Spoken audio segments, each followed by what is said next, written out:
All right, we're live. Woo-woo. Hi, everybody. It's Betty from Awaken Possibilities, our usual Friday with Sandy Glaze. Yay. We're going to continue our discussion from last week, which was on psychic attacks, cutting cords, removing trauma, all that wonderful stuff, which is getting us ready for the next phase of this universe. Definitely. Hello, everyone. Yeah. It's going to have a great day today. We're going to have a great chat about what's going on and maybe some tips on how to clear some things that are affecting us adversely. And we've had some revelations this week about what is going on regarding the psychic attack. So it's really interesting when we pay attention as we remain in the observer position, because then you can start to see patterns. Hi, Teresa. Is she in? I haven't, let me put that in the comments. Yeah, she's in. I just have to Teresa. So this is going to be a great reminder of standing in our truth, but we're going to look at it from one different way. Sometimes people say to me that I'm always clearing, and I've been clearing for 20 years, or I've been clearing for 30 years. Because the new energies are coming in and new consciousness is coming in, we find that we have to clear to a different level. You're going deeper, and it's not a bad thing. It's just one more thing that has to be done. And when we realize we might have 10 more clearings if we bring on the 10 new strands of DNA, and guess what? We're still growing. Does that make sense? Sure, but I just noticed somebody pop in here. Who? Preston? Yes. So he popped in on our feed or in the comments? In the feed. Yes. So hi, Preston. I was talking to him this week, and I told him we were doing a live today. He's looking for some help trying to solve and resolve some things that are happening in his life. Okay, well, we can put him on live too. No. Put him in the comments, please. Well, I don't know. Preston he's here in the You gave me the live feed. I gave it to him. Oh, because he's actually in here, so he can actually pop in if he wanted to. Why don't we put everybody just in the comments section? I don't know. And you can maybe tell Preston what he has to do to go into the comments. I'm just going to take you out of there, Preston. I'm just going to take you out of the studio. Yep, he's removed from the studio. So now he can come in on the link that you shared, the live announcement, correct? Yep. Yeah, go to the live announcement in the description, either in Sandy's video or in my video. I sent it to him, so he's good. Yeah, perfect. You just took the wrong one. You might have given him the stream. He gave me the live one for everybody, so I just send it out in all my social media. So we have to talk about what Sandy needs to know about tech, okay? Yeah, okay, no problem. We'll do that. Yeah, we'll do that later. So the proper link is probably you want to go into the announcement, and that'll take you. If you don't see the live right away on YouTube, because they like to mess with me for some reason. But it doesn't matter. But I gave him your live announcement. Preston, hop on to the live chat, and I gave him Betty. I gave him your live link. I gave that I posted in my YouTube. I gave your link of the announcement from my YouTube. So I assume you're on there. Oh, I think you put the wrong link on. That's all. Because I sent you two links, one to the live, like for us to broadcast, and one link I gave you that took you to the live on YouTube. That's okay. We don't have to deal with that right now because we've got lots to cover other than IT issues. If somebody else comes in, we'll just send them the right way. Okay. Sounds good. All so do you want to start with your reading? We were talking about your reading that you've done about what's coming in, right? And there's a lot of chaos out there, a lot of fear. People aren't sure what's happening, but now is a great time to go in and really get a sense of who you are, what you want. Like, this is a great purging opportunity again. Yeah, I actually just did a reading just before we came on live, just so everybody knows, with my cards, because I'm loving my cards right now. And I was like, what do we need to know? Like, this was actually about today's conversation, actually. What do people need to know? Where are we at? And the interesting thing is, I was showing this to Sandy before we came on. This is where we're at. We've got everything feels like we're up in the air, feeling a lot of angst. Is the word that comes to mind. Some sorrow, sleepless nights. What the heck are we ever going to get out of this mess? Because all around the world, I don't care where you are, it's a shit show, right? But that's just where we're at right now. Okay, guys, that's how we're feeling. And I do get that. But here's what came up around that. We've got the 10 of Pentacles, so lots of abundance, and we've got the Empress. So we've got this loving, mothering energy around us. We're going to get everything we want, everything that we're hoping for going forward. One of the key things here, though, is we have to remember a balance. And I think that's where, you know, a lot of the things that Sandy and I are discussing comes in. It's balancing that outer world and our inner world, and be able to have peace with the outer world and all the chaos, right? This one, that is just everything is up in the air, chaos. We're not feeling secure. But when we know who we are, we will feel better, because once you become grounded and you start to clear off all these negative patterns, all this negative stuff, and you start to recognize the psychic attacks, you start to recognize what's been holding you back, then you're able to balance, and we can trust. We can trust in not only ourselves, but our futures, because we're going to be manifesting this beautiful future. Right now, when we sit in this energy, we're not manifesting anything good. We want to start manifesting this, right? The pot of gold there. And so near future, what are we seeing? Keep getting this. And I saw Janine is also getting this a lot lately. Things are crumbling in the outside world. We aren't seeing it. We are seeing it. We are seeing it, and we aren't seeing it. It's not blatant in your face.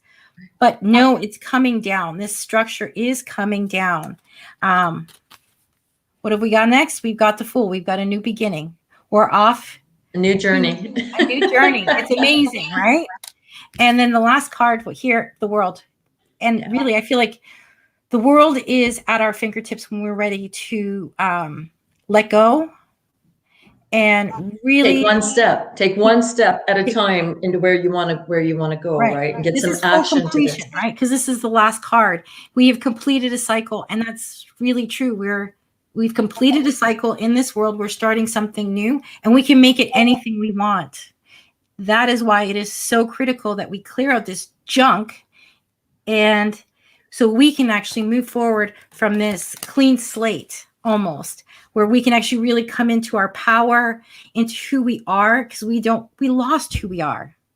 We've lost underneath all of these programs, all of this junk people are throwing at us. We forgot who we are. It was taken from us. I said, we're divine. We're incredible.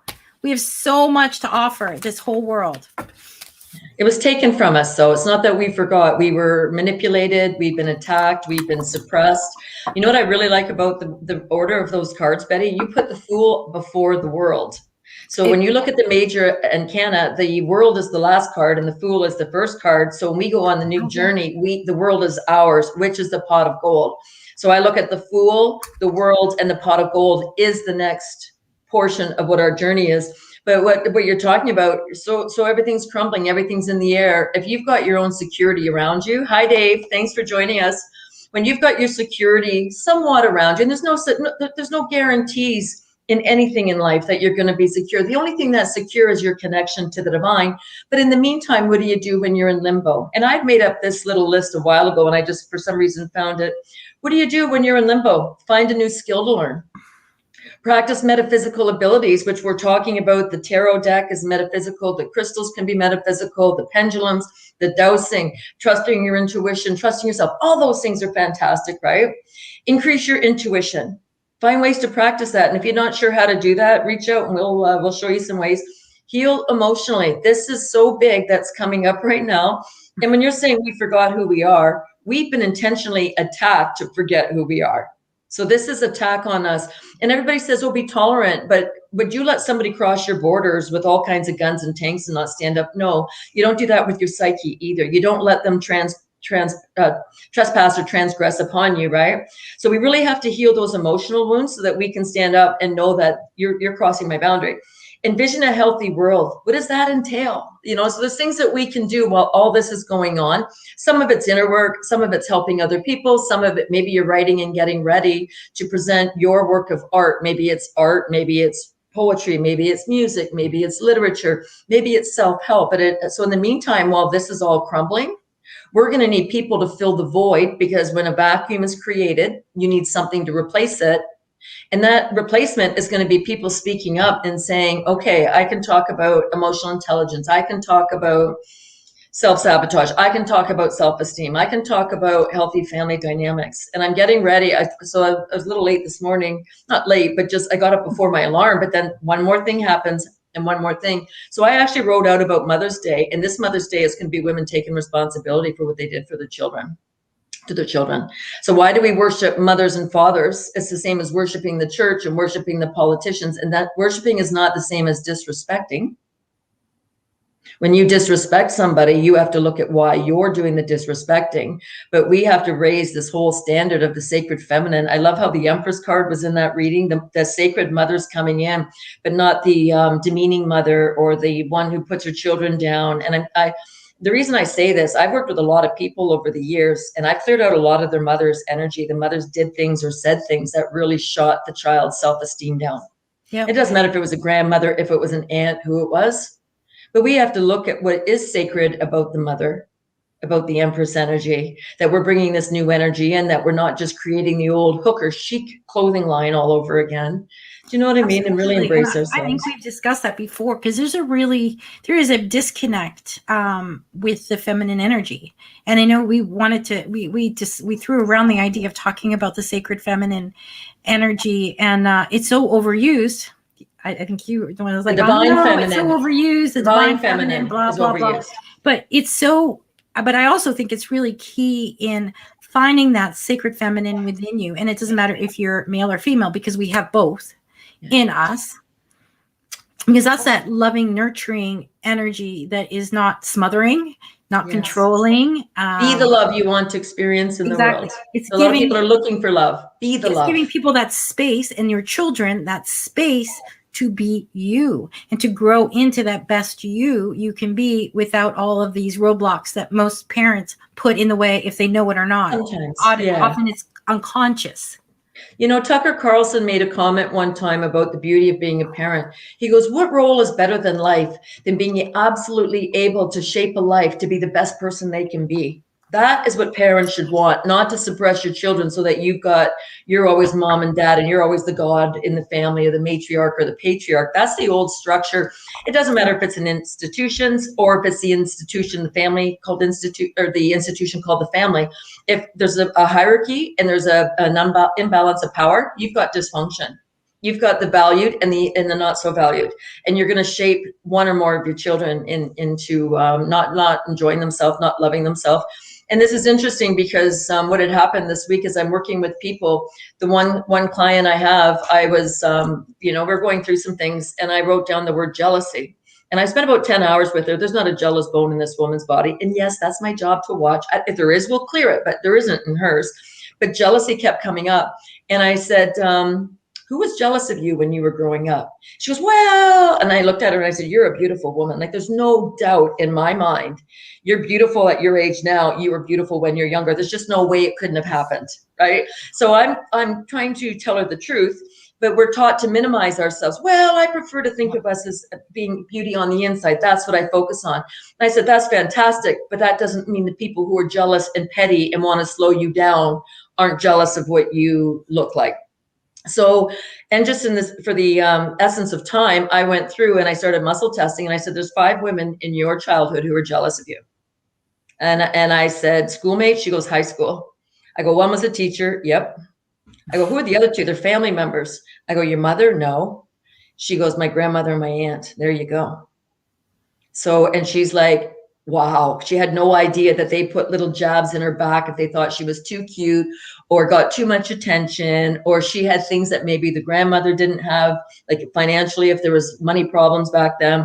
So she started looking at all these different connections, and it's not personal. It's just, this is holding you back, whether you know it or not. And I'm going to talk a little bit more about it, but I want to invite everybody to look and understand, if you are the light, you are the love, and this is a war between good and evil, you've been attacked. I don't care who you are. I can just go in and I will go in and look for it, and I will find it.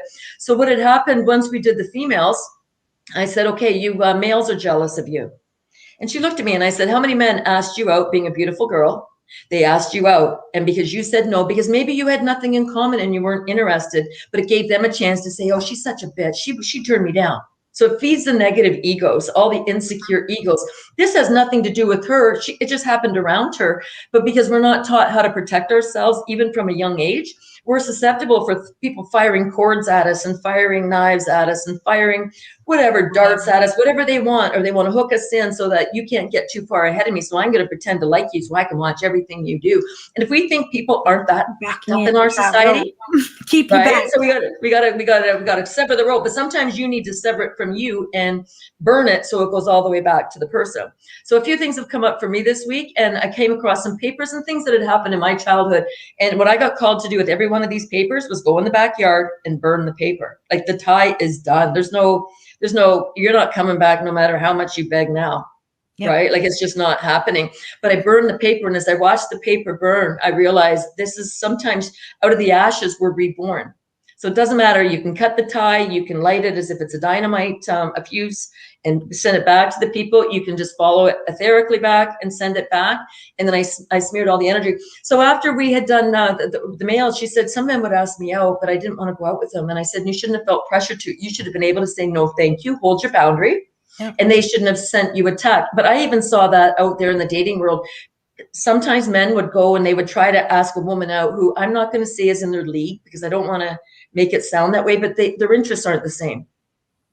Yeah. So when she said no, he would be rejected and be poor me. So that's the victim mentality, right? So then the next day I'm talking to my client. We talked about that before, and it's actually reinforcing.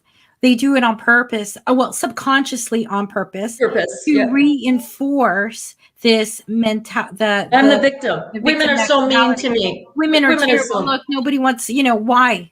I'm a great guy.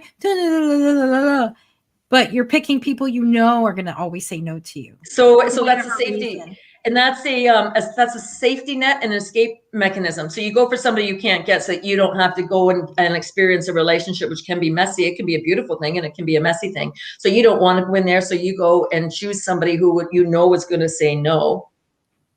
Be like Bryan Adams asking Lady Diana out. Do you remember Princess Diana when he did that song, Diana? I don't see those two ever. Like, you know what I mean? But it was just that he's just in love with Diana. But if he said, Diana, let's go out, she might say, I'm sorry, I'm not interested. Thank you for the compliment, but I'm not with the song, but not interested, right? Hey, Patty. So what happened the next day, I go and I'm looking at my client and I'm watching her and I'm thinking, she's absolutely beautiful too. So I checked about jealousy. Well, she didn't want to go there either, right? And we went through it and cleared it. And she goes, there were people that were jealous of me at school. Let's remove these hooks from your back, because that's where they stab you in the back. That's where they hook you. So we cleared her. Sure enough, I have a client on Wednesday and I start talking about all this. Well, and she realizes the same thing. I'm working with a client yesterday. I say the same thing. And she goes, well, I don't like to think of those things. And I'm like, well, too bad, but they're sending it to you. So even though you're trying to move forward, as you said with that rope, it's not a marionette. They're pulling you from behind. Yeah. So when we talked yesterday, you go, that's odd, 4 in a row. And I'm thinking to myself, am I steering this? And I'm thinking, no, because I'm not attached to the outcome. And then someone reaches out to me yesterday on a social media platform and says, people, I've been attacked all my life. People were jealous of me. I don't have relationships with my siblings. And I started laughing because I've got 5 for 5 in a row.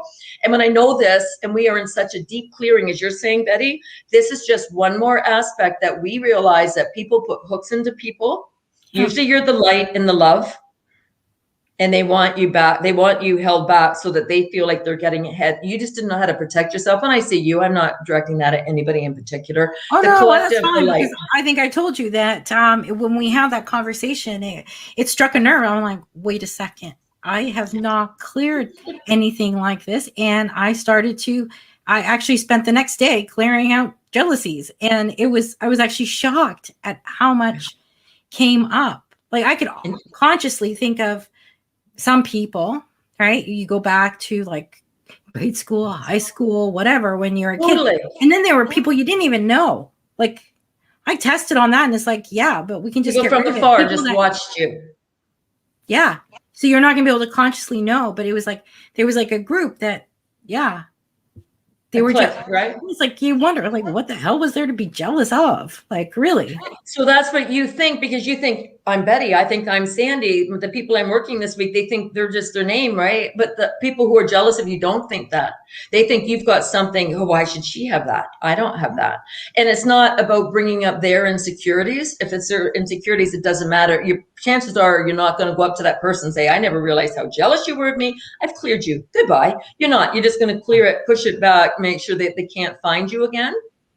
And move on with your life. So this is fantastic that we talked about psychic attack 2 weeks in a row.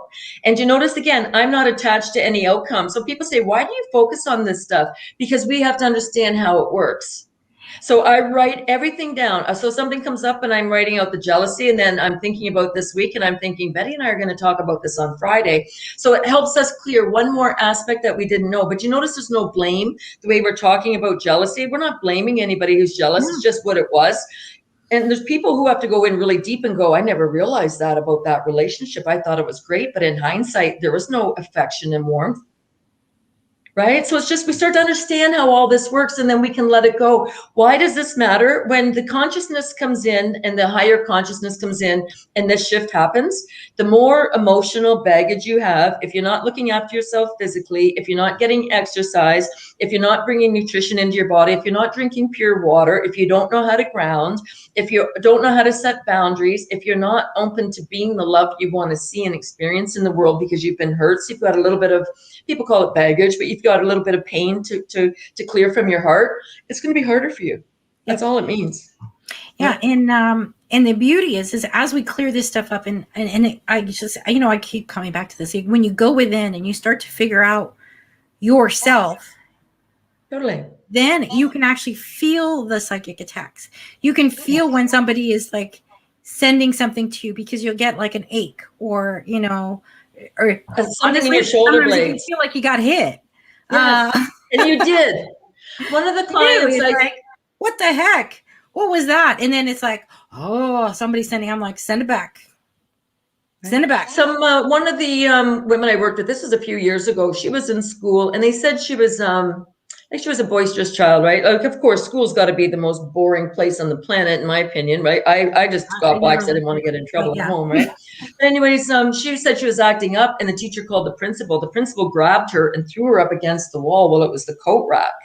And how many years later, I think it's like around 60 when I'm working with her, we had to go in and pull that hook that was in the wall out of her back etherically.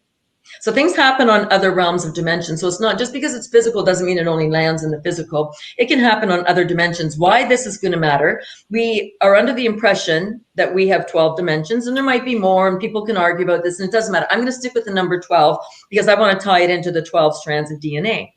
Okay, so before you start there, I just want to address James. James is in, you definitely put the wrong. You gave me 2 links, and I put them both into everything. Oh, did you put both? Okay, because one was just for you, one was for everybody. James, if you go to Awaken Possibilities, I should be live there, but right now you're in StreamYard to come on live with us. So I think you hit the wrong. Sorry, James, if I gave you the wrong one. Yeah, just go to Awaken Possibilities. Thank you. He just hopped out. Okay. Come join us, though. Yeah, he will. So this is really important that we understand. So James, it's going to be interesting when James comes on, because what is going to happen, James is the one who was working with me with the emotion code and came up with the 12 strands of DNA. And he put emotions on the 2 strands, each DNA, we put trapped emotions, so we can go into other dimensions that we can't even access consciously yet and clear out emotions there. So finally, we're getting ahead of all this, right? But you might have something on the 8th dimension, but not understand what the 8th dimension does for you, but still have trapped emotions in there. So you can go through and start surface cleaning. I'm of this opinion, whether I'm right or wrong, I have no idea. But when this consciousness shift happens, we are going to wake up and we are going to be able to see beyond the veil, because it's starting to happen for people now, that they can see into other dimensions, or they see a veil in the corner, or they can see black things scuttling along the walls, and they look and there's nothing there when you look with your straight on vision, but you can see it in your peripheral vision. So I think things are really going to start to happen. And when we wake up this consciousness, we want to be able to do it, but stay grounded, keep our crap together, not lose it, command all the energies everywhere, which means you command out darkness if you come across it, and be able to maintain our centers and do this with grace and fun.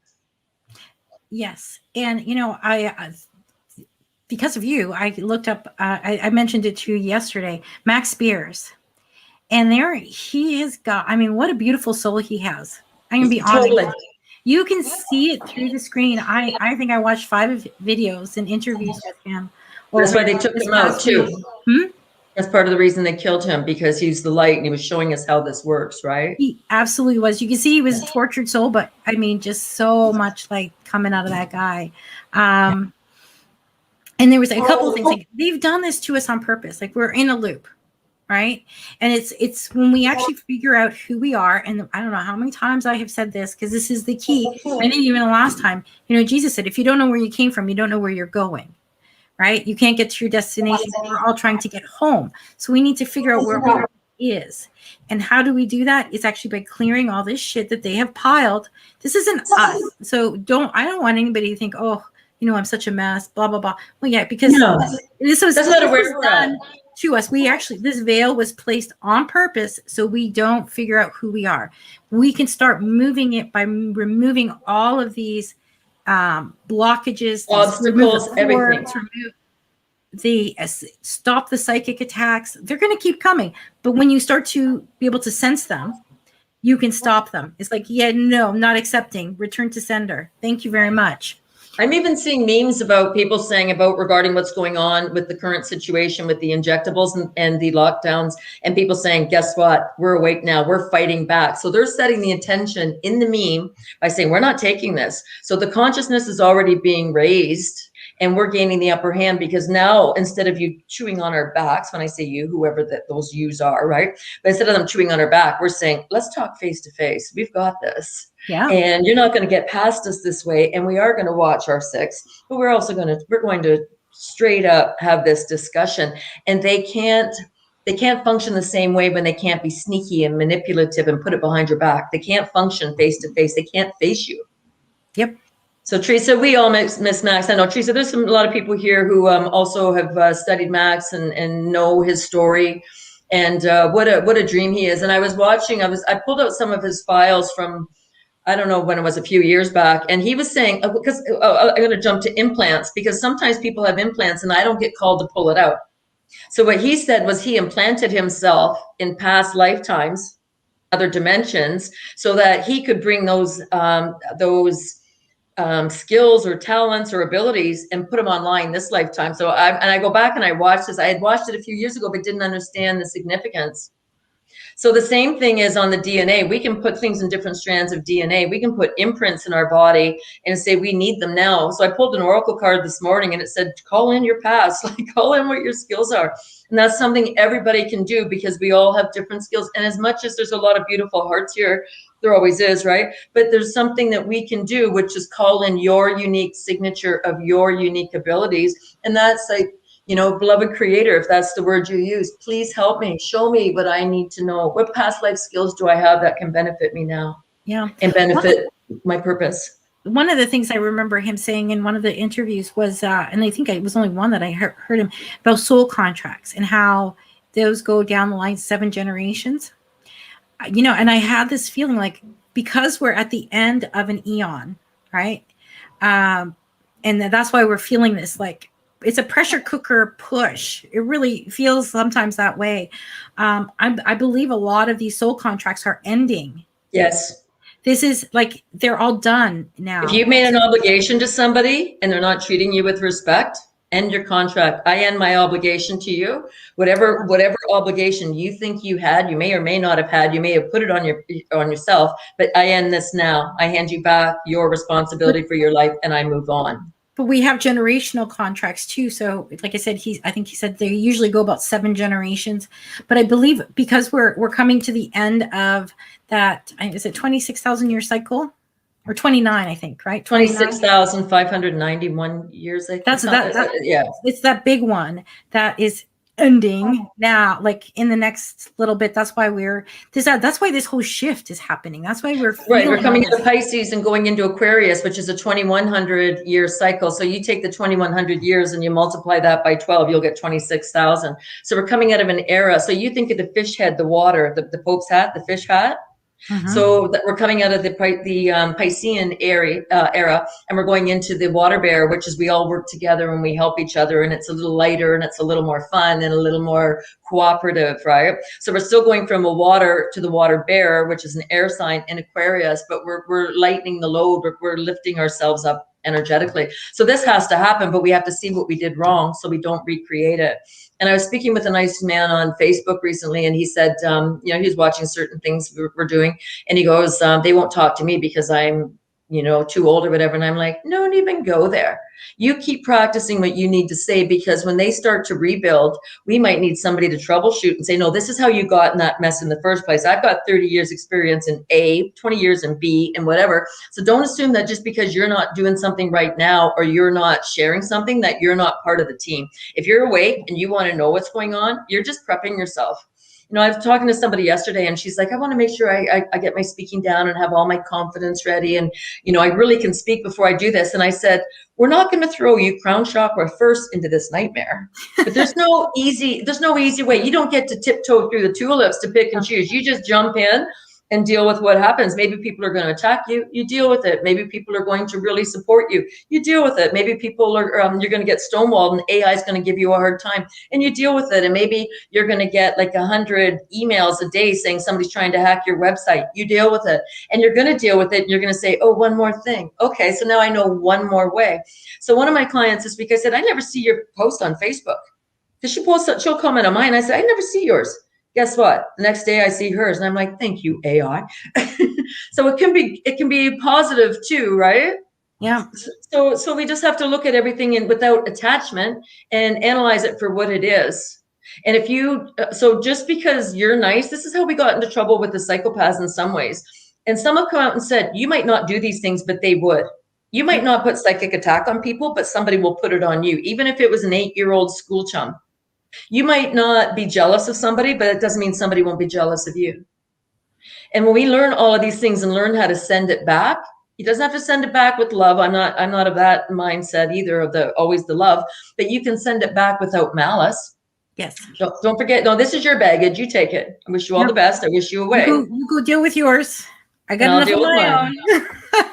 Right? I'll deal with mine. True. We have, I think I said, I don't know if I said it on air or if I said this to you, just the two of us. It's like, you could work on, I said, if we live to be 1,000, I think I could work on myself every day for 1,000 years, because they're just, I hope not, but that's what feels like that.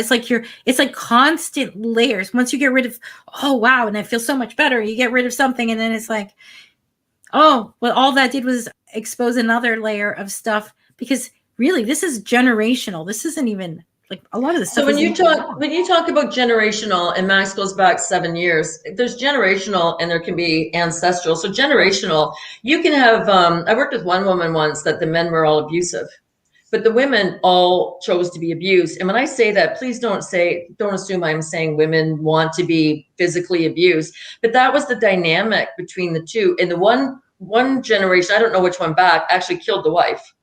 So, but this is in there. But unless the whole generation's willing to let all this go, they're going to keep that pattern going. So sometimes it's negative attention. Sometimes there's no emotional intelligence there, because one hits you physically doesn't mean the other one isn't hitting emotionally, but you don't see it.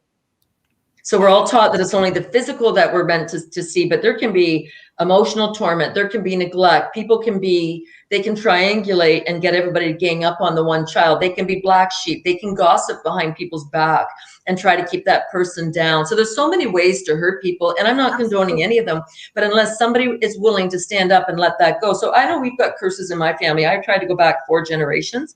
People before me don't want it gone. So I can't supersede them, but I don't have children, but I can make sure it doesn't carry on in my lineage. Yeah. So we have to understand how some of this works, right? Yes. And even though we do have this ancestry, we have this lineage, we have these generational things, you can make the choice to pull yourself out of that. Those people don't want. Other people in your family are very happy in their slime, because that's what it is. It's just dysfunction, right? And so exactly, take care of yourself. And I've talked about that. So when we talked about the, I went through some of my files. I've got more files. I feel like J. Edgar Hoover, but they're all files on energy and ascension and DNA and blood and spleen and that. So I found this. So we talked about how we're being manipulated to be upside down. So this, if you can see this, so the one is the ascension model that we're going through. The other one is the descension, but you see how they want, am I on the wrong side here? They want you going from your root chakra down to your spirit instead of be at your root chakra and up to your spirit. Up, they want you going down. They want us backward. Hierarchical thing, right? Everything is hierarchical. Yes. Well, it's different speeds. In this example, I'm going to give an example of, if I can find this one. And up is down and down is up. There, everything is reversed. Everything is inverted. It's a freaking nightmare. Sometimes it feels like you're untangling. So why this is supposed to happen this way, this is the best sheet I've seen of this. Just see the wave pattern. So when you're looking after your physical self, it's a little slower energy. You've got to be in the denser physical energy, put a roof over your head, maybe, work in the so-called 3D world. You want to find your tribe, and then you get into your emotional energy, runs a little higher. Then you get into your willpower, and this is where you get things done. It's higher. Yeah. You go into your heart energy a little faster. Speak your truth and speak with passion, and know that you are seeking the truth, but you want the best for humanity. Higher yet, you get into your third eye, and all of a sudden you know things. And it's like my little download from my article, what I'm going to do for this weekend, right? It's just like I wrote 1.5 pages on 8.5 by 17-inch paper, and I'm like, I think I just did my blog just now. I have to finesse it. And then you go into the spiritual, the high energies here. Yeah. So when you start, this is where you go into your higher higher sensory abilities, when you just know you can start firing this up. It's really hard to be in this energy and be able to trust yourself if you've been hurt in these areas. So that's what we're kind of clearing out. And when you talked about clearing for 1,000 years, what is clearing and what is growth? So I'm of the opinion, for humans, it's our role to be here to do what genuinely moves us, but also to grow and to develop into our best selves. And that's what they don't want. They want it the opposite way, that slow is high and high is slow. And not to make anybody feel bad, because I actually believe that as we move through this and the energies shift, because I do believe the good side wins. And because the energy, I mean, he was talking in 2015, 2016, I'm back at Max, about how already back then the vibration of the earth was rising, and it's harder for them to keep their form. And as that vibration rises, guess what? All of these things are bubbling up to the top. But yes. I also think when it really rises, when we get up high, those of us who want it, because everything is free will, I actually believe a lot of this stuff will just fall away.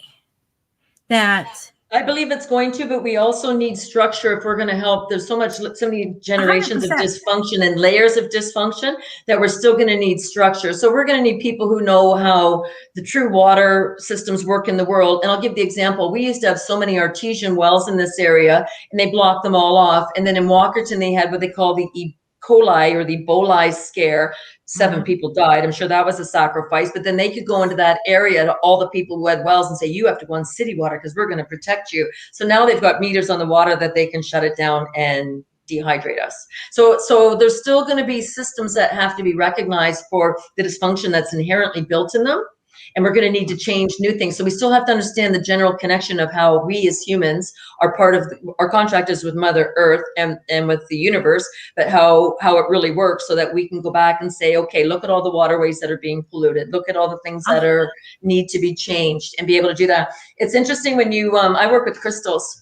And some things I know things and then I come back. But it says when we program crystals, we have to program them back to the pre-Atlantean time when they took the technology and inverted it for evil. So when you go back and you reverse the crucifix implant on people who've been baptized and had their third eye shut down with ashes, you go back to the first pope, before the first pope, and then meet him, and then you go in and remove them. So we have to go back before all the insanity started. But this is all part of the learning. If you're going to do it, you want to do it with clearing the emotions out of you. So what? It's just our story. We've all been through. Most people who are the light, if you haven't had protection or healthy parenting, you've been through crap. So now you get to be more proud of yourself because you've come further when you figure it out. Without not the pride of ego, but pride of. Absolutely, because a big part of my whole belief is as we clear this out, what we're doing is we're preparing ourselves for what comes next. And that comes next is, all right, what's your, I think I did a video on this, solo actually, not that long, a couple weeks ago. Being prepared for what comes next. It's like, so what is it you're passionate about? Maybe you are passionate about water and figuring out where clean water is and how do you get it. What if yours is education and you have all these great ideas on how to educate kids in a robust way? But as we emerge, right, and the energies rise, and that means we're actually this heaviness of this density of suppressive, yes, on the planet that they created to keep us down, and it's rising. And as that rises, and we slough, some of this stuff will just slough off naturally. Sure, where there's going to be some work we have to do, but not to the extent of like if we continued on this path and this density. And so from there, what we're going to do is, as we emerge, and I feel like it's like almost like a flower blossoming. This is how I'm like, I don't know if even with my body language, I feel like I'm like opening up.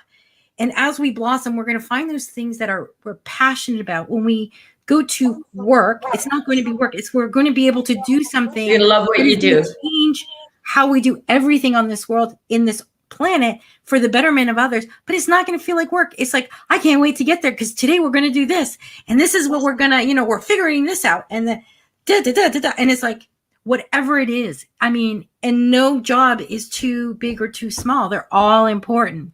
And you might find people who want to do what you do, and then you find a group of people that you want to work on a project together, right? Yeah. And It's interesting when you say that, because I watch what comes through on the promoted tweets on Twitter and Facebook. There's Facebook ads, and there's one that says, oh, we're offering job training for the new world reality or whatever. And you realize they are going to train you in the jobs that they want you in, automotion, robotic type work, that what they call essential workers. But there's not going to be the creativity and the fun and the laughter and the joy and the sense of really doing what you love, right? Absolutely, because this is going to come from your soul. This is what we need to, because it's what you came here to do. And I mean, literally, if it's you love to clean and you want to sweep the streets and you love it, go for it. You know what? That's your calling. That's your purpose. There is nothing. Do it. Maybe you love machinery. Maybe you love farming. Maybe you love being on a tractor. Maybe you love cleaning the sidewalks. Maybe you love just being out there and being a crossing guard for the school system. Maybe you love being out there and creating new curriculum. Maybe you have rescue animals and you want to create a school. A woman contacted me this week, so she wants to create like a curriculum and have maybe a private school that they also on recess and on the breaks go and work with the rescue animals. So like the sky's the limit. The imagination that we come up with, the imagination that we use to create this reality, that's where our manifesting happens. But we don't have we don't have that. We're not as used to going in and using our reality, because we're all used to now looking at our computer screens or the TV screen. And this is our visualizing technique instead of being able to create a holograph in front of you. Yeah. To do this, we need to clear everything out and get yourself back in, right? You know, it was funny what we talked about earlier. So when I was doing all this stuff early this morning and writing stuff out, I thought soul fragments. So I look at, when I work on somebody's trying to see if they want to bring their soul back into the body, the areas that I check on for them, I'm just going to give a quick example, is I check to see, did the client send it away? Or did it leave because it didn't want to experience the pain? And then I say, did you send it away, make it wrong, or disavow part of your soul? And then now I need to add to that, did someone pull your soul out, take a part of your soul, and you need to go back and get it? And the reason I say that, I was working with one of the soldiers, space soldiers there, this is a couple of years ago, and his soul was out of his body. And I didn't understand enough to be able to help him at the level, like what he had experienced at this point. And I said, well, where is it? And he goes, it's in a jar. I go get it. And he goes, I can't. And I said, go get it. He goes, I can't. And then now I'm looking at all the soul harvest, and I know other people like Karen talk about the soul harvest. They can't get it. So we need to understand who helped take that soul, that fraction, that portion of the soul away from them. Where is it? Let's go back and get it. And when we can consciously go in and find where these souls are, and there's enough of us, and we confront them, who knows what we can do to help these people become more whole again. Honestly, you know what, you say that, and all I see is a room with jars, and sending frequency to shatter the jars so the souls are free to go. That it's like a wavelength that breaks glass. That's what I saw in my head. So just beautiful, Betty. Beautiful, beautiful, beautiful. And you know what? You don't have to go in the room. We're just going to send this like almost like a blast of energy to all of those souls that have been harvested in those jars. If it's in a jar, they break. They can't stay. And they're free to be collected. So what I didn't check to see is he been programmed? Being programmed to think he can't get it out of the jar? Is that part of the program that you're stuck, you can't help yourself? Or is it true and then we all help? Well, you know what? I actually get the feeling that it's in a secure place that I think, yes, they're partly programmed. It's all hidden. And it doesn't matter what the answer is. We're going to keep doing this until we figure it out. That's just what I get. Yeah, it's just intuitively. It's like a dark place. I don't know. That's what I see. So when you look at it, and I'm not seeing that. I'm seeing how do we get the person to go in and claim their soul when it's time's to come back, right? That's when we look at this injectable that's going in, like Rudolf Steiner said back in, I think it was 1917, 1918, they're trying to create one that removes the God particle from the person. So that's your conscious connection, whether you call it God, creator, whatever that is, that's what they're trying to remove. That's why they want the souls gone. And that's what they do when they psychic attack. I think they want to get part of your soul out of there. They want your heart, but now I'm realizing it's part of your soul, the very essence of your being that they're trying to take. So when you start looking at this, we can say, no, we're not buying this anymore. We want to see something better for ourselves, but we don't even know what they're after yet. We don't even know everything they're after. We think they're after our heart. Yeah, that's partly true. We think they're after our money. Well, that's partly true. They think they're after, when we start looking at, they're after absolutely the essence of who we are, but we have to break it down into all the different essences, look at each one individually, put it back together, right? So that would be good. So I hope the evil has been taken out, that their souls are trapped and can't return to earth. I don't know what's going to happen with them, Teresa, but I'm not sure if we're just not going to out-vibrate them and they have to leave because they can't face us. I don't know. I know George Bush Sr., they said they couldn't execute him right away because he could transfer his consciousness into another body when they killed him. So I don't know what they had to do to be able to execute him. And then we're hearing all these guillotine stories that Trudeau and everybody, Gitmo Bay has guillotines. So why are they taking the heads off? Does that take the soul, remove the soul from the body? I don't know. I don't know enough about it, but I have a feeling that we're going to just vibrate bright enough that they can't handle us. I don't know. It's not only that, but part of it. And yeah, they can't even hold their form as we vibrate up when they can't hide themselves anymore behind the facades that they put in front of us, right? Right. So that'll be, it's going to be interesting times, guys. Totally. I'm actually really, yes, I do know when we, everything seems a little chaotic. Who says we're guaranteed? In social media. Who says we're guaranteed that everything's supposed to be smooth in life? There's no guarantee. No. And it's interesting, when I was doing my life coaching with the Tony Robbins group, it was part of his group, Strategic Intervention. They say there's different personality types, and they came up with 6 of them. And one of them is a person who wants security. What guarantees are there in life? Why do we have the impression that there's going to be a guarantee that everything's going to be smooth sailing? Where's the ups and downs that you get to explore and really enjoy what's going on in life? The problem is the way it's been tragedy and harmony, but it hasn't really been excitement and the ebbs and flows of life the way it should be. It's usually you're targeted, you recover it. Woo. So Max Spears said something about the birth cycle. Let's just go into what he says. So the betrayal of the heart. We'll hold that thought, because I actually, oh God, did I lose it already? I didn't want to lose this thought, because what were you saying? An important point. Go on. I lost it. Okay, so now I lost it because I'm watching you. The birth cycle. You were talking about the birth cycle. Max Spears, the birth cycle. So I wrote Max Spears, but I couldn't remember what my point was. So the birth cycle, Max Spears says what we have in humanity, we have birth, then we have, I think he says betrayal, then we have death, and we have rebirth. He said this has been the human cycle for the last 13,000 years. And without going into this, I'd have to go back and watch more of his videos. He says each of the planets aligned to each of our chakras. And he said the earth, the physical earth, is the heart chakra. And if you look at the anagrams, and Max is big on the anagrams, right? But he says earth is an anagram for heart. And that's what they're trying to destroy, is the heart of humanity. But we've got the resilience to understand that even though we've been hurt, we can come back, clear out our suffering, whatever that is. It's just a story. When you realize, the more intact you become, it becomes a story. It's just something that happened that got you to this point, that you're supposed to see what you're seeing now, so we can look at the changes that need to be made. Yeah. So what's interesting about what I said, James and I were doing with the DNA, why can't we go into, like, and we can do this, you can go into the past and look past lives and see what emotions need to be cleared, look in your present life and look in your future life. So last night I had a dream, and I went into some people's home, and I noticed everything that I'd given them, they'd taken it away. And I said, where is that thing? Oh, no, we don't know. We don't have it. We don't know where it is anymore. And I started going through closets and just pulling it all back. Well, that to me was symbolic of taking my soul back. Where is this? Don't know where it is. I'm going in this room to look for it. And even though it's just physical stuff, it was just so I could see it in my dream. But that was very symbolic of I'm going in and saying, nope, this is not appreciated. Nope. It doesn't mean you want to take the stuff back, that it's a physical attachment to it, but it's symbolic of going in and saying, nope, you took a piece of me. So if somebody psychically attacked you, you not only you want to cut the cord, but you go back and say, if part of you is with that person, I'm taking it back. I'm taking it back. I'm not asking your permission. I'm taking it back. Yeah. So actually, remember what I was going to say. It was about when you talked about the security, and that, that's one of the personality types. That is actually not a personality type. That's a program. That is a program we're all given. Well, a lot of us. Okay. To be honest, I was given. You do this, this, and this, and you will be secure. You go to school, you learn this, you get a job, you get married, you have a home, you have a family. That's your security. And I'm a female.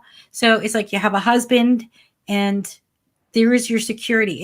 It's actually like you need all of these things to be put in place so you feel safe. So he said, when I say personality types, he categorized six types of people, or what you want. And like, then there's the adventurer, like he's just trying to categorize it, not fair right enough. or bad, right? That is a program we run. It could be a program. It's absolutely a program we run, because I think we're born with this soul that's free. Like, we want to explore. But when you look at the zodiac, when you look at astrology, there's 3 types of signs. There's cardinal, muted, and fixed. There's water, air, fire, and earth. And then there's cardinal, which is you're going to be, it tends to be a leader in the role. There's muted, which means you can do a lot of things, and there's a fixed sign. So you might be, I'll give an example. You might be a Leo sign that's fire, but it's also a fixed sign. You could be given a water sign, which is Cancer, and it's also a cardinal sign. So it's not, so think of us as Swiss timepieces with just perfection in the way we're meant to flow and move in life. And yeah, they put music, they've changed the hertz of music. We know that. They've changed the calendar to, the 12-month calendar instead of the 13-month calendar that aligns with the moon cycles, which aligns with the earth cycle, which I have a feeling we're going to go back to that. So when you look at all these different things, there's not one. So if you can look at 2 people who have the same exact birth date, both can be female, they can both be born at the same time. And there might be still different types of different things, aspects about their personality that make them a little different, right? Like, look at twins. Some twins are total opposites. Some are a lot alike, and some are total opposites. So I don't think there's any one thing the way it works out, but it's up to each of us to understand how this works. Yes. So we can understand how we work and bring ourselves forward, right? So fixed signs. So let's look at a cardinal. Cardinal's a leader sign. This is the way I was taught this, at least my understanding. Cardinal's a leader. So if you're born in Vedic astrology, that would be Aries, Cancer, Sagittarius. I think those are the 3. And then I'm missing one. And then a muted, so fixed signs would be Leo, I think Sagittarius, Aries, and Gemini. I have to go back and look at it. I haven't studied this. I have to go back and look at my notes when I do these kind of charts. But you start to look, then you need the muted sign. So a muted sign, look at me. Even though I'm a fixed sign in Western astrology, I'm a Leo. In Vedic astrology, I'm a cardinal, but I can go between all kinds of energies. I specialize as a generalist. I can go into all kinds of different areas. I'm muted. I can be strong. I can be soft. I can be loud. I can be quiet. I can be out there. I can stand back and say, it's time to learn it, or let somebody else go out there and do their thing. Yep. Right. So, but is that because I'm female? Because I have the two sex energies, the male and female energy, that I can go between them? Who knows? But you just start to know that it's the sum of who you are based on the framework of when you're brought into the earth, what your consciousness of the planets are when you're born, what your ambitions are, if you've sensed your past lives, what you've done, you start to know what you've done or want to do or where you want to go in the future. Right. Right. And you have a sense of adventure, but I'll tell you, I'm the girl who can do 140 down the 401. No problem. When I go tobogganing, I'm the same girl who drags my hands behind me so I don't go too fast. Like, figure that out. No, it's just what I am. Right? It's just who I am. There's no rhyme or reason to it, right? No, I hear you. I hear you, because I could tell you a bunch of stuff where it's like, doesn't make any sense, because doesn't make any sense. But not here. It doesn't have to. It doesn't. No, it doesn't, because it's just who I am. It's just who you are. It's just part of the joy of finding out who people are. Yeah. It's okay to be different. Makes me okay to be different. Doesn't it? And that goes for everybody here. You're a little different. It makes you interesting. There's something about you that somebody else doesn't have. We want to learn more about you. Like, that's not something to be jealous of, which is what, one of the, and I actually would recommend everybody, because it did come up so much. And then you struck a nerve with me. I started to do the work on me, and it was like, wow, okay, I did not expect this much. I expected some. I didn't expect as much as I got. And releasing other people's jealousy, because it's like they're sticking stuff on you. That's like an act of self-care when you release other people's ill intentions toward you. That's self-care. Yeah. You don't apologize for it. You just, this is no longer acceptable. I return this to you without malice.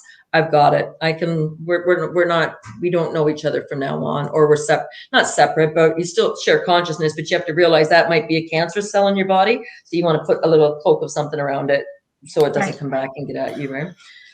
So Teresa's saying that her girls are completely opposite in looks. So she has twin girls, so sometimes that happens, and there's no right or wrong, but maybe they have two different missions to do here. Who knows, right? Yep. Yeah, we don't. And you know what? As they evolve and grow up, you'll see. Right? You definitely will. It's exciting, actually, when you see what they turn into as they grow up. What kind of people? So did we talk about shielding your psychic energy? Because do you want to just go through a few things? Sure, let's do that. And we're almost at an hour. We got 4 minutes till we're been on for an hour. So okay, that would be a great close. So this is just some ideas to protect yourself from psychic attack, right? And Betty already talked about this. Become aware of what it feels like when you're under attack. If you're feeling down, or you're feeling that you've got, like, you start kind of shrugging your shoulders, like somebody's got you by the back of the neck, or you got a pain in your shoulder blades or between your shoulder blades, or sometimes you could be tripping or be a little klutzy, and it's like, is there a demonic energy or an entity here, or somebody sending me ill will? So shield your energy by visualizing and creating an energy bubble around you. So this is a big one, and I'm sure a lot of people here know this, but always, wherever you go out now, create an energy bubble around you. Always ask yourself, is this mine? That is so important, because some of it is they're sending you psychic attack, and some empaths are picking up on other people's energy. So I was talking to one of my clients this week, and I asked her about how much energy she's picking up from other people, and she goes, about 80%. And I go, you're doing good. You're down from last time. Last time it was 90%. She goes, one day I registered 94%. And this is just torture for somebody who doesn't know how to keep other people's energy out. So psychic attack is one thing, they're bringing it in, but to go out looking for it, just because you're a bleeding heart, get rid of that bleeding heart. That weakens your energy. And even Max Spears has said, stay out of victim mentality. When I say stay out of victim mentality, it doesn't mean you weren't hurt. It doesn't mean you don't acknowledge your suffering or what you experienced if you did something to yourself out of reaction and you hurt yourself, it doesn't mean you don't feel and clear that. If somebody's hurt you, it doesn't mean you don't clear that, but you don't stay in the victim mentality. It's not all right what happened to you, but you have the responsibility, and there's people around now who can help you clear it, right? Absolutely. It's not supposed to become part of your identity. No, it's your story. That's what most victimhood, it becomes part of their identity.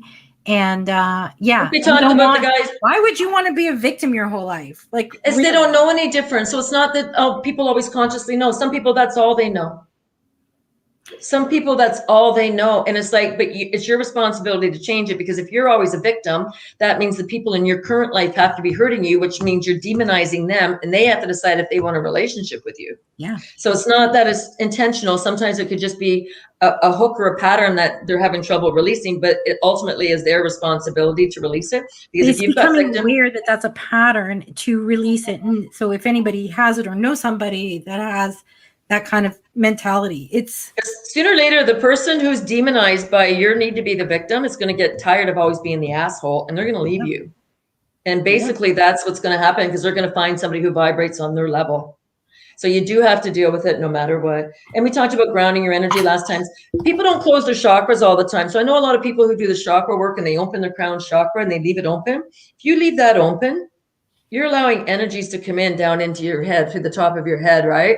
So maybe what an idea is, when you go through and you do your chakra work, when you open them up, when you're finished doing the work, be sure to close them. And if you're having trouble and you're getting attacked, maybe your solar plexus, somebody doesn't want you speaking out, it's okay to close your back chakra to like 3 or 5 inches when you're just going about your normal day-to-day stuff. But when you're in there working on your own, whatever your message is, or trying to get it out, that you expand and open it up in meditation. But again, know when to close, how to close those, especially your crown chakra right now, because there's a lot of entities and thought forms and implants and imprints that are looking to come in and land on you, right? yeah. Play spiritual music at home. Music is uplifting, and a lot of the dark energies can't handle that. The other thing you can do is walk through with a singing bowl, and just tap your singing bowl and walk through your house and look for dark, like look for dull sounds. So if all of a sudden it drops an octave or two, you probably have a dark energy there, and then cast it out, get out, have your windows open, just tell it to get out. But playing the spiritual music can be fantastic. The other thing you can do is walk around your house and clap. And if your claps sound different, you might have an energy vortex open. Mm-hmm. If you find that, you might want to work with somebody who deals with energy vortexes. You might not want to play with that one on your own. If you were leaving the house and you think there's something there, play spiritual music. Ava Maria, play the binaural beats, 528 hertz. Play the 963, which is the connection to God, because just because you're not there doesn't mean they're not going to come in. You're playing the music. It protects your house when you're not there, right? Say positive affirmations about yourself. What is amazing about you? And I can't stress this enough, because if you're going to step into we're stepping forward, we're going to do this with confidence, you have to know what's absolutely amazing about you, and not from a position of arrogance. And we've talked about this, but know what's amazing about you. Know what you're good at. If you're great at drawing and you're great at art, share it with people. I have a woman shared Patty shared some of her art with me, and she shows beautiful portals that she has drawn, that when she's listening to people talk, she draws these portals. And if you look at the artwork, it's just mesmerizing. Absolutely gorgeous, right? Do not take sleep aids, do drugs, or consume alcohol or caffeine. Do not smoke, take salt baths. Spend time in nature, connecting energetically. This is our contract is with Mother Earth. Go outside and say barefoot, Mother Earth. Don't say it. Don't move your lips if people are watching you, because you'll look nuts, right? But just say, Mother Earth, what do I need to know? What do you need me to do to help you through these trying times? And then listen to your body for the answer, right? Find an energy practitioner to assist you in moving your energy or unblocking stuck energy. So, and I go back to what Betty helped me with there a couple of weeks ago. I was just down and out when I was hit, and I couldn't move it, but Betty could go in and see what was going on. Doesn't matter who you use, but go and find somebody who can help you clear those stuck energies, because once you start clearing them, you don't always necessarily have to have a practitioner help you. You start to learn how to do it for yourself. So then you can do it for yourself 24/7. Avoid constipation. And people don't understand, because what happens is when you hold all this in and you're just squeezing tight and you're contracting your whole body, you're squeezing your organs, you're squeezing any glands, you're squeezing your bodily functions. But what happens, gut gets held up in there, and then it starts sticking to the lining of your colon, and it can really hold the dark energies inside you. Remove items and objects from your environment that make you feel uneasy. And I was working with somebody recently, and I went through the cord cutting exercises to see what the cords were in her life. And I went through this list. I think I've shown you this list. And one of them I got for her was objects. And it turns out that her mother-in-law gave her something, but her mother-in-law didn't like her. So now that talisman of the mother-in-law is in her house, masqueraded as a loving gift at the time. But it's not. It's an ill intention. It's a psychic attack through an object. Like we got to really, we're getting so good at this. Oh my God. We're going to blow the world's mind when people Oh, start to realize it's this is amazing. how to do it. And so much. I mean, yes, absolutely. There's some things you're never going to be able, or not never, but at the beginning, you're not going to be able to do on your own or identify on your own. Sometimes, especially at the beginning when you're starting to clear stuff, you need somebody who can go in there and start to identify things. Because I remember when I first started doing this work, I was having a tough time. I had to go to somebody else to do work on me because it wasn't coming up for me. And that's normal. And that's no, yeah, totally normal. Yeah. So it's like, okay, so now you're going to get that done. And then once almost like the door was opened, then I could do it. Then it was okay. Yeah. Now I can work, but something was holding it back for me to do it on my own. Because you're not used to it too, right? I remember the first time someone did a body scan with me, I went through it and I got dizzy. I went the next day and did it twice myself and went and laid down for an hour because it was just too much for my body to handle. Because it's like blasting. So think if you've got a blockage in a pipe and you can blow it out. But no, Sandy had to go and take the compressor gun and it was like, whoa, I need to go lay down for a little while. But then I could feel the energy moving through me. So, and I'm not saying do it one way or another. Everybody's got to decide. It's funny because I was working on a client and it was distance and she was like, oh, just do it. We'll talk after. Okay, no problem. And oh my gosh, did I like so much stuff came out all in like in the root chakra was like, because that's not where I was planning on going, but that's where I got led. And then I clean stuff. I mean, it was like major work in there. And funny thing is a day or two later, it's like, my lower abdomen has really been bothered. I'm like, really sorry, that was me. Yeah, we did a lot of cleanup. It's rearranging itself right now. Yes. And it's interesting you say that. Interesting because the root chakra is really being jammed up. I talked about being constipated. Karen says the root chakra is really being like it's not releasing, so we're not connecting to the earth energies. Max Spears said the earth chakra or the root chakra is Mars, and whether you believe all this or not, but they say a lot of the people on planet Earth have gone, the ones who have the money have gone to Mars and they're duking it out there. We won't know until we know, and we may never know, and it doesn't matter. But we're just saying how important the root chakra is because that's what's going to ground you energetically to the earth, right? So make sure your pipes are clean without going into ways to do it. I've been working with and actually trying to teach her how to do it too for herself, but we were talking one day and she's like, I just can't, please do it for me. and sometimes I do and some block on cutting some cords and stuff, and she's like, it's just not getting there, even though I've walked her through it. And I'm like, no problem, I take care. And sometimes you do it and sometimes you don't. You make them do it because I've had people come in and they think I'm their vacuum cleaner. Oh, clean this out for me, here's your money. And I'm like, no, it doesn't work that way. You have to take the responsibility to not bring the stuff back in, or at least attempt to. She didn't have the strength. And the reason I really I'm okay with she's got a very young child, which I want her to be able to work with her child, right? To, make sure nothing, do some clearing there and some ancestral clearing that needs so I'm not saying you don't help anybody. I'm just saying I've had the odd person come in and just wanted me to do it. So I appreciate what you're saying, what you've done for her. And I'm sure she appreciated it. But I did pull while you were talking, while you started your thing, I pulled up my soul journey cards, my oracle cards for the group. So what does this group that's watching right now need to know? Had two cards. One got flown out. It's usually the way it happens. Yeah, one, but the first one is trust. Who do you trust? Who do you trust? Yourself. Trust yourself. And I read the little thingy. I don't usually, but I've got called to read it for this one. And it's learning to trust your inner voice and tell the difference between your ego voice and your soul voice. So that's where we're at. And I think AI. Yeah.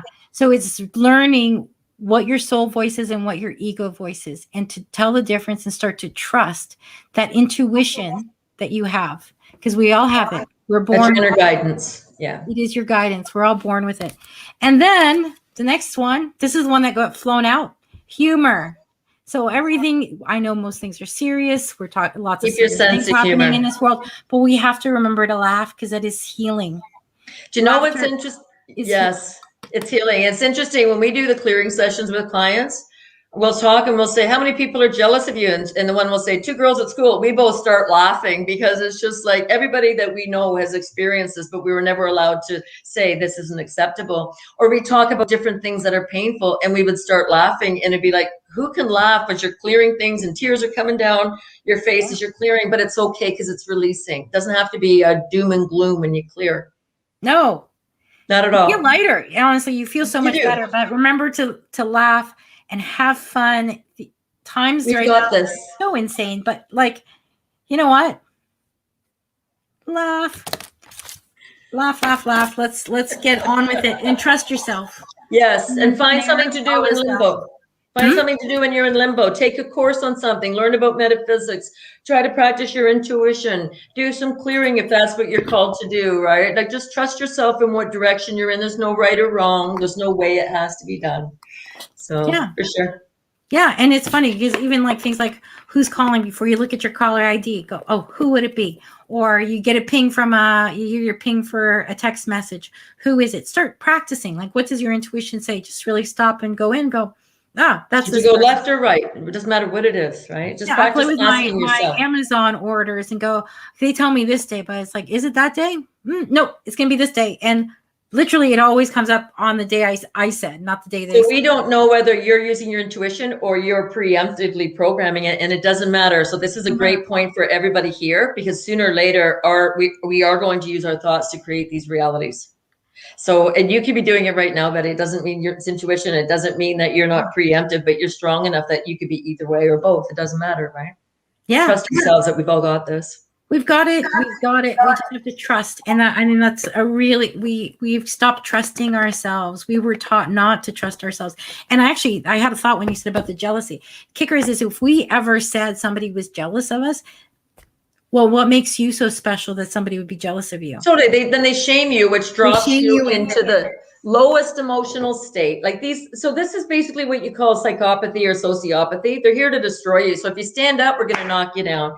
So you speak up and you go to the rallies. Oh, they have a bigger lockdown. And then you go back to another rally. Now they're going to arrest you. And you go to another rally. Now they're going to give you tickets. So we live in a society that we're not taught to speak up. Doesn't matter. We speak up anyways. So this is the whole, what makes you think you're so special, right? And then I think that's why people don't want to admit that people are jealous of them, because they've been programmed to think that, well, if you actually voice that, it means you think you're something special. So you need to look at the person. Somebody else thought I was somebody special and threw shit at me, so to make me less. So now you have to look at the person who says, who do you think you are? Somebody special? They are an enabler. They're a shame-based person. They're a bystander, or they get off on it somehow. Because if that's all they've got to say. You know what you say to them? Yeah, hell yeah, I'm special. What's your problem with it? Right? So it doesn't matter. And that's a great answer to say. But what's going to happen is sometimes these people are going to back off, and sometimes they'll come at you another way. So you don't have to tell the people who hurt you or any of their buddies you're special. But in your head, you say that, Betty. Totally in your head. Yeah, absolutely. It's like, yeah. Or with people who know you're special. You got a problem with that? You need so have a group if you're called to do that goes around and says, everybody tell me 3 amazing things about you. Every week we're going to start by telling us something amazing about you. And then that way everybody can start elevating themselves to know we are special. We all are. Even the ones who don't know it and throw you psychic attack, but it doesn't excuse their psychic attack, right? No, it doesn't. It means they have some evolving to do, but we're all incredible beings. Totally. All incredible beings. I actually, before we go, I watched that video you sent me yesterday about that SRA survivor.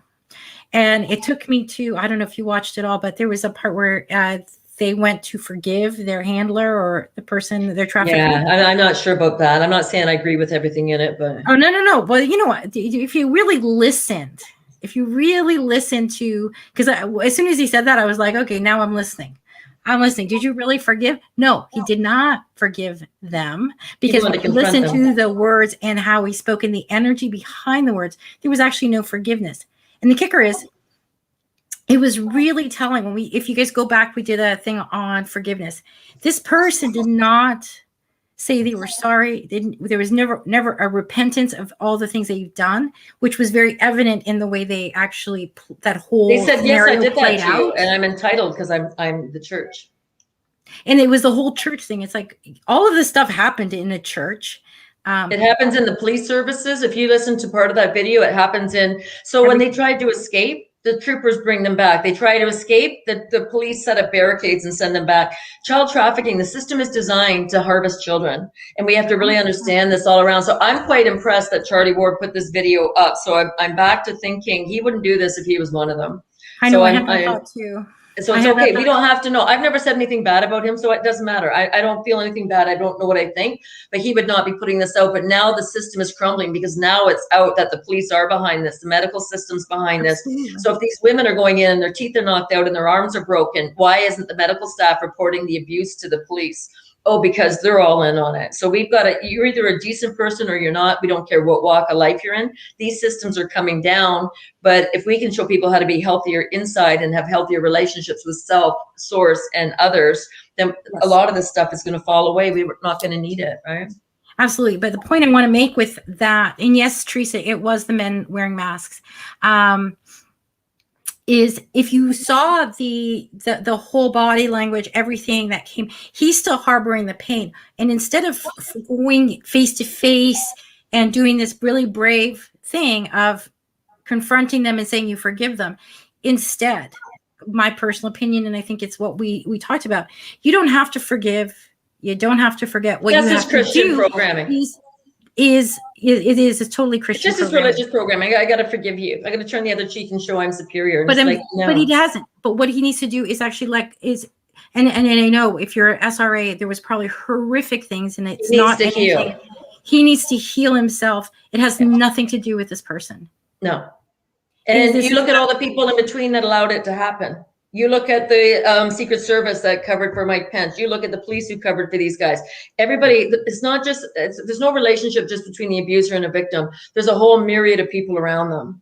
And this is where I think we're starting to see. So I'm hoping they do more videos. I'm told this was part 2. I have not seen the part 1. If these gentlemen were in part 1. But I don't watch him very often anymore. So I watch only for that, because we have to understand the sex energy is what they're trying to destroy in us. So you look at what makes a man weak is when he ejaculates, when he gets his sperm out of his body and orgasms outside of his body instead of bringing it all in. This is what weakens a man. What weakens women is when they have their menstrual cycles and bleed heavily. So guess what's happening with this jab now? Women, I can send you other videos. Women are coming out and saying that they haven't had a period in 30 years and now they're getting one again. So we have to start understanding they're after the very essence of us, which is sex energy, which is life force energy. These creeps who hurt children, they are stealing the energy from the child as they put their junk in the child. They're strengthening all their magic rituals, the sex rituals, because that's what strengthens these rituals. And I'm not saying do it for good. Some people get the impression that they should just be having sex and conjuring up the business of the world, a business of their dreams. And it's like, I'd be thinking that through too, right? So we don't understand how it works, but we need to understand how it works. So we know what they're taking from them. It's not just having sex. They're stealing the essence, the life force. It has nothing to do with sex. It has something to do with it, but not all. It has absolutely nothing to do with sex or love. This is about nothing to do with love. It has to do with sex. Yeah, has nothing to do with love. Well, even the sex is about power, control, and stealing. But it's a sex is so it's like when they suffocate you, it has to do with breathing because you have to breathe air. So it has to do with the breathing. It has to do with the sex because that is the act that is supposed to be shared between a man and woman, masculine and feminine, who love each other. I'm not going into the LBGT thing because the two poles are designed to operate and function together as polar opposites to create the tension, to create an amazing experience when you bring a child in the world. So we got a lot to do around all these topics to understand what's happening, why they're doing it. Right. But that was just a brutal video. But I thought that was a really good opportunity to see how when, this whole forgiveness thing, when somebody isn't asking for forgiveness, it doesn't work. That's free will. Good for you. That's a free will. Don't give advice if they don't want it. Don't offer your services if it's not requested. Don't offer to forgive somebody if they didn't ask to be forgiven. And what's fantastic is from what he said, there was no remorse in these people. There is no remorse. Sociopaths and psychopaths and narcissists don't have remorse. And the kicker is what he did in that public setting was actually probably opened himself to psychic attacks from this person because it made other people. And it was actually more damaging probably to himself than it was helpful. It depends on his connection to God. Like, so it's hard to say, but I know what you mean. He could have opened himself up. He said everybody was watching, but if nobody was doing anything, they're the observer. They're creating the reality as well. So I wouldn't say that was the smartest thing he did, but that he's got to make up his own mind. But I thought it was a really good way to showcase forgiveness. To showcase the forgiveness that what we talked about a few weeks back. Yeah. And, it was like perfect. I was like, this is the perfect example of why that doesn't work. Yeah, they don't have remorse. And neither do most people that you win and forgive and forget. They don't care. Yeah, they don't. So look after yourself, protect your energy. Be the love you want to be. Shine bright as can be. And every time you get through this, you get stronger. So maybe you'll uncover a betrayal. You get through it, doesn't feel it, feel the pain. You know what? Eckhart Tolle, I wanted to finish up with this. Eckhart Tolle, this is one of his quotes, do not resist the pain. So when you're going through and clearing things, he says, surrender to the grief, despair, fear, loneliness, or whatever form of suffering is taking place. Witness it without labeling it mentally. Allow it to be there. Embrace it. Then see how the miracle of surrender transmutes deep suffering into deep peace. Because when you can handle the pain and the fear and the abandonment and the betrayal, and you can feel it, then you can be open that much further to the positive. You'll feel those things when they come up again. You'll recognize them again. You'll know if somebody's betraying you maybe, but you'll also be able to expand and open your heart even more. So don't be afraid of the feelings that make you feel bad. Don't stay there all the time, but don't be afraid of them, because that's part of the surrender of feeling the feelings. We're afraid, we're taught we aren't supposed to feel pain. That's just illogical. Yeah. We're supposed to be afraid of pain. It's part of the healing when you keep, I don't know, I've seen people, many people, grief is a really good example of this. You know, somebody dies and, you know, right after somebody passes and you're busy and you just kind of push it all down. You're pushing it all down. You're pushing it all down. If you don't ever let that grief up, it just explodes in random times, right? Yeah, and it just comes up in different places. It comes up. I've actually seen a friend of mine get very sick from pretending the grief didn't bother her. And there could be so many reasons. Like we could. So what we'll talk about next week. If anybody has any ideas and wants to send any information to Betty and I, thoughts about next week about what we're going to talk about. But we hope we covered off on a lot of the psychic attack and know that you're getting it, but you have the right to push it back wherever it Absolutely. is. You have the right to stand in your sovereignty, right? And so this is great all around. I love the cards you pulled, Betty. We kind of know that, but it's great reinforcement. The oracle cards help you increase your intuition because you know that on some level. Yeah. Right.